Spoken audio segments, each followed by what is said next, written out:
Hi, and welcome to SimVenture Evolution. This is lesson 12.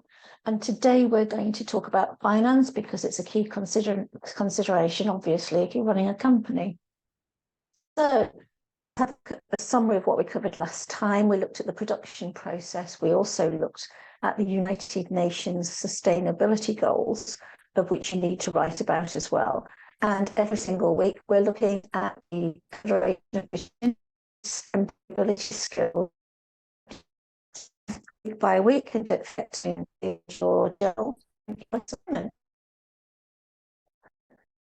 We're going to look at record keeping for SMEs, which are small to medium-sized enterprises. This is because the simulation that you're running at the moment is called the growth scenario, and which starts at the end of year 3, quarter 4, and then you have to develop the business for at least the next 2 years to year 5, quarter 4. So today we're going to look at cash flow, profit and loss, the balance sheet, and identify whether the company is in a healthy financial position. And again, we're going to be looking at completing your reflective journal as we come to the end of this module. So what we need you to do is log into the simulation and navigate to the history tab, look at the quarterly reports and look at the cash flow tab. And what I want you to do once you have logged on is stop this video and go through the scenario, the learning activity, where the notes are underneath this particular slide. So what you need to do is look at the 3 financial reports that we've mentioned before, one of which is the cash flow of the company, the profit and loss account, and the balance sheet. So what I want you to do is look at any differences and note the key learning points.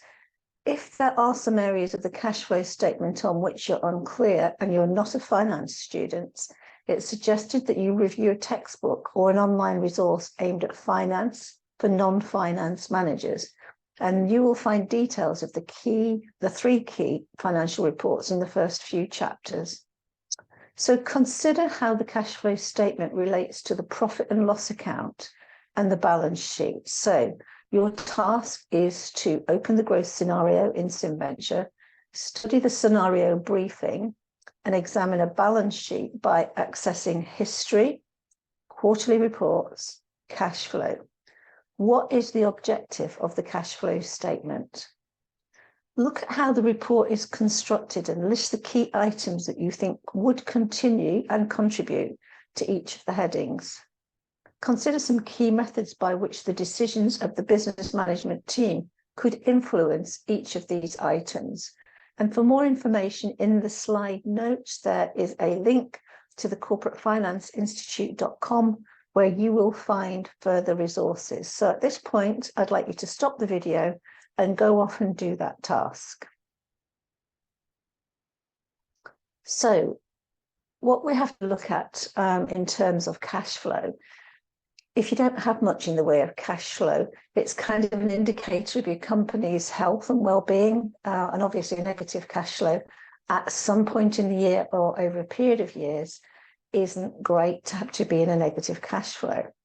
Because if you don't have enough money coming in to pay for goods, services, components, consultants, and you can't pay your taxes, your company has or you are at risk of insolvency. So to be keeping an eye on your cash flow is a really important thing to do.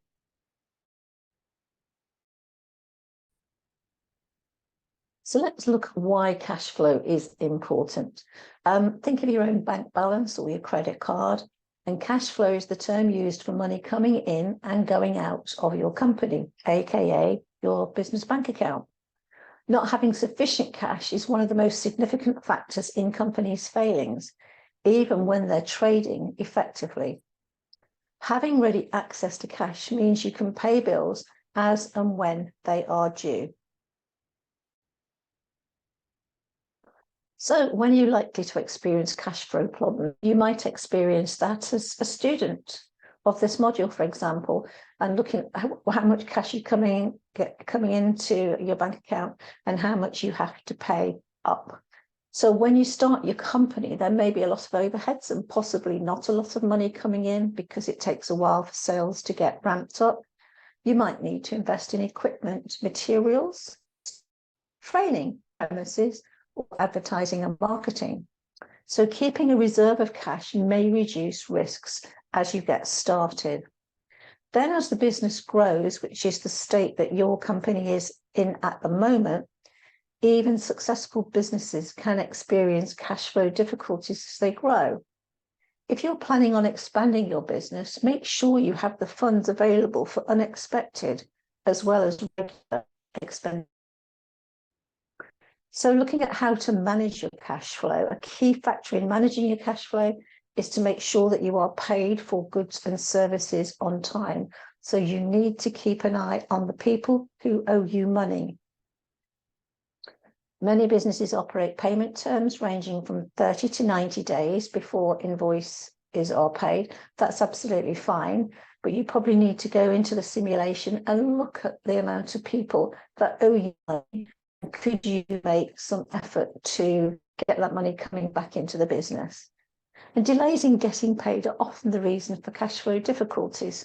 So it's really important to always agree payment terms that suit your individual circumstances. Factoring is possible. Payment delays is also something companies should consider. Factoring is where you outsource the collection of invoices and the money, and so you actually technically outsource it to somebody else to get them for you. So let's look at an example from SimVenture Evolution. Here I've logged in, and as I said before, we're going to go to the history pages, the quarterly reports, and then look at the cash flow statement.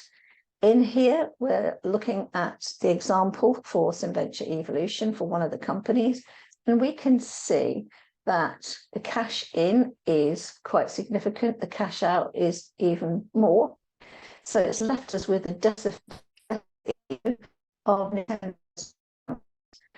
you can tolerate for a little while, but as you can see on the cash flow elements down here, we'd had negative cash flows in the early stages of the business, then we had positive cash flows, then negative, and cumulatively we've got £9,147 of debt, which isn't too bad, but trying to keep it in credit is probably a better idea. So when you've looked into your game, your team's game, please have a look at the cash flow and see whether you can't make it a little bit better by trying to either sell more, decrease costs, or have people pay their bills. So now we're going to have a look at the profit and loss statement. And for more information on that, there is a link in the slide notes underneath here, again, to corporatefinanceinstitute.com. So what is the profit and loss statement? It's often shortened to the acronym of P&L.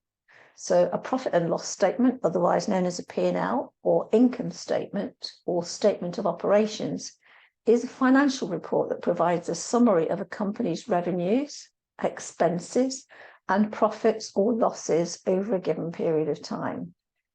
The P&L statement shows the company's ability to generate sales, manage expenses, and create profits. The cash flow, along with the P&L and the balance sheet, will also help lenders decide whether they want to lend your company any money or not.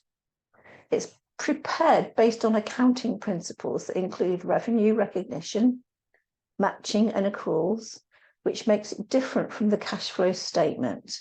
So again, we're going to have a look at that a bit later. So let's now have a look at the structure of the profit and loss statement. A company's statement of profit and loss is portrayed over a period of time, typically a month, a quarter, or a fiscal year, i.e. the end of a financial year. The main categories that can be found in a P&L include revenue, or it could be called turnover or sales, the cost of goods sold or cost of sales, how much it costs to actually make your products and services. Then we have the expenses, which is general administrator, marketing and admin, the costs of technology, research and development, interest expenses, taxes, and net income. So again, if we look at our example for SimVenture Evolution, and when you finish looking at this example, please do go into your own simulation, and it won't be the same as this P&L, but it will give you a very firm idea of how successful your business is doing in terms of its sales, its costs of sales, the gross profit, how much it costs each department to run the operation, what the total expenses are. And then we look at the operating profit, the interest received, and other income that might be coming into the business. And as we can see here in the early stages of the business, we were in deficit, which means it's got little brackets around it. But overall, the profit and loss account is good. We have good gross profit, we have good operating profits, and we have good net profits. So that's a really positive place to be. So now we're going to look at the balance sheet, which is the third of the sheets that we were talking about at the beginning: cash flow, profit and loss, and balance sheet. Again, in the notes, there's a link for you to go off and find some further information as a team, or your finance director can actually go off and have a look at this as well. So a balance sheet has assets, and they equal the liabilities of the company plus the shareholders' equity. But the thing is, what is a balance sheet? It's one of these three fundamental financial statements and is key to both financial modelling and accounting. The balance sheet displays the company's total assets and how the assets are financed, either through debt or through equity. It can also be referred to as a statement of net worth or a statement of financial position. The balance sheet is based on the fundamental equation: assets equals liabilities plus equity. When you go into the simulation, and there's a little magnifying glass in the top right-hand corner, when you're looking at the balance sheet, the profit and loss, and the cash flow statement, hover over those words and it will give you some more information about what all these things mean within the simulation as well. So as such, here we have a very, very simple balance sheet. It's divided into two sides or sections. The left side of the balance sheet outlines all of the company's assets. On the right-hand side, the balance sheet outlines the company's liabilities and shareholders' equity. The assets and liabilities are separated into two categories: current assets stroke liabilities and non-current long-term assets and liabilities. More liquid accounts such as inventory, cash, and trades payable are placed in the current section before illiquid accounts for non-current such as plant, property, and equipment called PP&E, and long-term debt. So you can see it's actually divided up into two very significant sections to do with liquidity. How is the balance sheet constructed? We have a financial statement, organization, and the ones that are only so ones in simulation and organizations of different sizes. However, there are several what we call buckets and line items that are almost always included in common balance sheets. We briefly go through commonly found items under current assets, long-term assets, current liabilities, long-term liabilities, and equity. So let's have a look at our current assets for a minute. The most liquid of all assets is cash. It appears on the first line of the balance sheet. Cash equivalents are also lumped under this line item and include assets that have short-term maturities under 3 months, or assets that the company can liquidate on short notice, such as marketable securities, stocks, and shares. Companies will generally disclose what equivalents it's included in the footnotes to the balance sheets. Then we have a look at accounts receivable, which is the second bullet point on this slide. This account includes the balance of all sales revenues still on credit, net of any allowances for doubtful accounts, which generates a bad debt expenses. So these are people who owe you money, but are never likely to be able to pay it. As companies recover accounts receivables, this account decreases and cash increases by the same amount. Our third bullet point is inventory. Inventory includes amounts for raw materials, work in progress goods, and finished goods. The company uses this account when it reports sales of goods, generally under cost of goods sold in the income statement. So let's move on now to non-current assets. And the first bullet point here is plant, property, and equipment, otherwise shortened to PP&E. Property, plant, and equipment capture the company's tangible fixed assets, something that you can feel, touch, be aware of. The line item is noted net of accumulated depreciation. This was out by assets such as land and various all except so if you for depreciation, probably something to do with the depreciation of plant and equipment property. Then our second bullet point is to do with intangible assets. This line item includes all of the company's intangible fixed assets, which may or may not be identifiable. Identifiable intangible assets include patents, licenses, secret formulas. Unidentifiable intangible assets include brand and goodwill. So let's have a look at our current liabilities now. This is what's called accounts payable. It's what the company owes suppliers. So accounts payable, or AP, is the amount a company owes suppliers for items or services purchased on credit. As the company pays off its AP, it decreases along with an equal amount decreased to the cash account. Then we have our current debt / notes payable. This includes non-AP obligations that are due within 1 year's time or within one operating cycle for the company, whichever is longest. Notes payable may also have a long-term version, which includes notes with a maturity of more than 1 year. Because this isn't a finance course, if you'd like to know more about notes payable, please go and do some research. It's not particularly of high interest in the simulation for us as marketers at this time. And then we're going to look at the current portion of long-term debt, aka bank loans outstanding. This account may or may not be lumped together with the above account, current debt.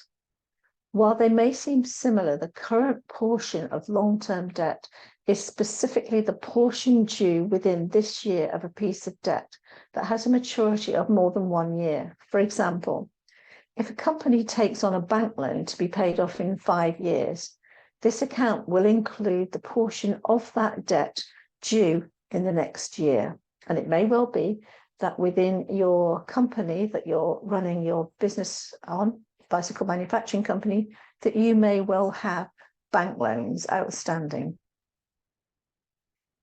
So let's have a look at shareholders' equity now. We have 2 bits to talk about. One is the share capital and one is retained earnings. So let's look at the left-hand side first. In share capital, this is the value of funds that shareholders have invested in the company. It may be within the simulation that you haven't sold any shares, so don't worry too much about that if you haven't. When a company is first formed, shareholders will typically put in cash. For example, an investor starts a company and seeds it with $10 million. Cash, an asset, rises by 10 million, and share capital, an equity account, rises by 10 million, balancing out on the balance sheet. The other part of this is on the right-hand side is retained earnings. This is the total amount of net income the company decides to keep. Every period, a company may pay out dividends from its net income. Any amount remaining or exceeding is added to, i.e. deducted from, retained earnings. So how do you first off analyze competition, and as before, while looking to raise or overdraft on your balance sheet is important. It's also used to calculate a lot of financial ratios that help determine how well a company is performing, how liquid or solvent a company is, and how efficient it is. I don't propose to go into those ratios because this is not a finance course, this is a strategic marketing course, and you can go off and do some more research if you'd like to. So let's have a look at the importance of the balance sheet. It's a very important financial statement for many reasons. It can be looked at on its own and in conjunction with other statements like the income statement and cash flow statement to get a full picture of a company's health.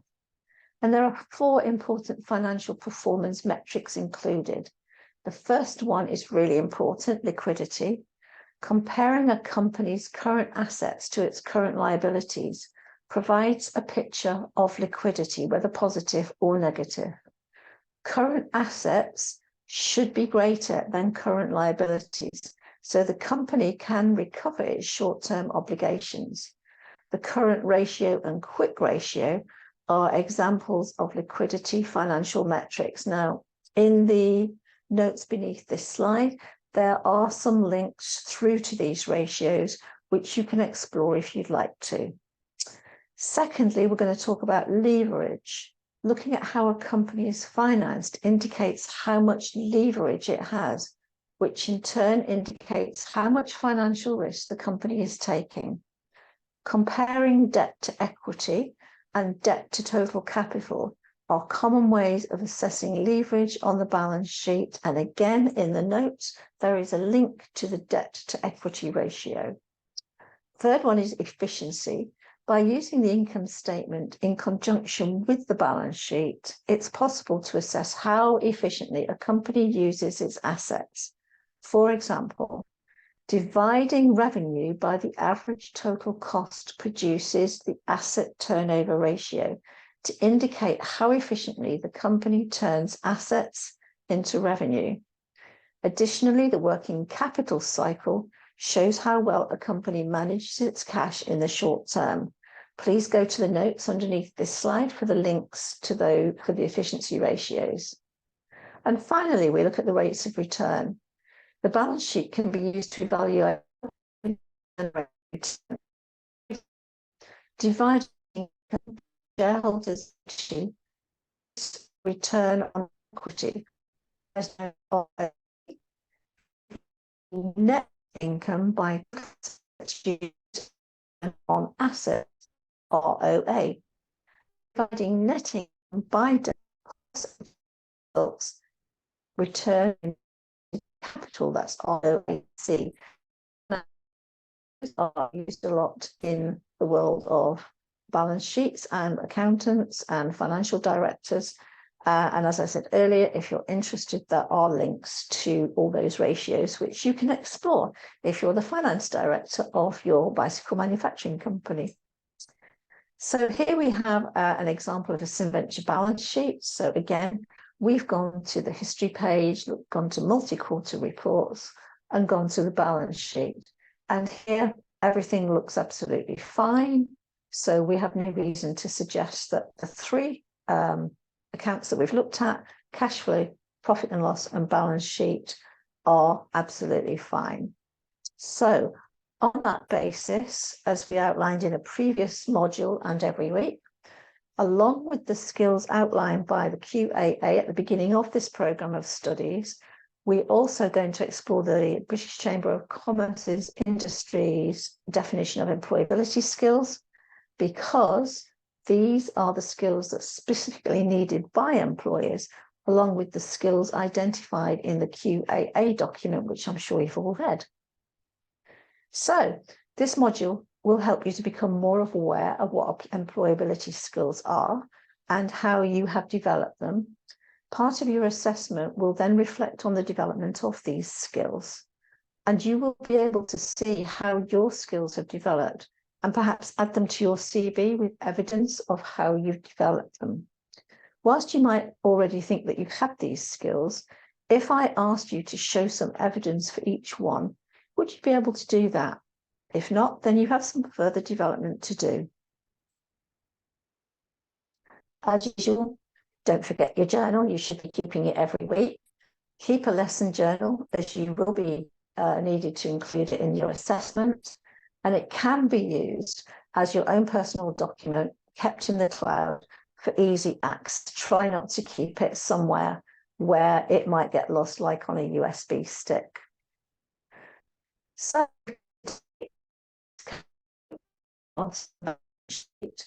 and we've tried to identify whether the company is in a healthy position. We've also looked at your reflective journal, and we've also looked at the CBI skills that you would have developed today. And hopefully one of them might have been application of numeracy.